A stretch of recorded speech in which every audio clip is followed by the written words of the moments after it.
ശ്രീനാരായണ ഗുരുദേവന്റെ ദർശനങ്ങളും സന്ദേശങ്ങളും ഉയർത്തിപ്പിടിച്ച് ഗുരുദേവ ജയന്തി ആഘോഷങ്ങൾക്ക് പറവൂരിൽ ഔദ്യോഗികമായി തുടക്കമായി. വിവിധ ശ്രീനാരായണ പ്രസ്ഥാനങ്ങളുടെയും ശാഖായോഗങ്ങളുടെയും നേതൃത്വത്തിൽ നടന്ന ദിവ്യജ്യോതി പ്രയാണം ഭക്തി നിർഭരമായ അന്തരീക്ഷത്തിലാണ് സംഘടിപ്പിച്ചത്.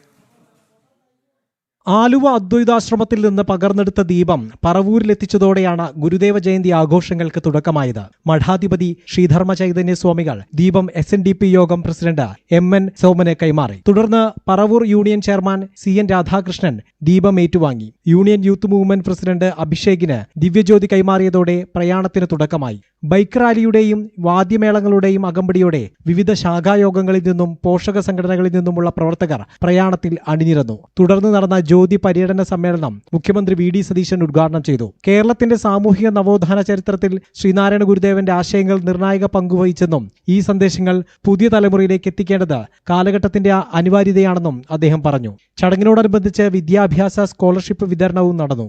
ജനം, കൊച്ചി.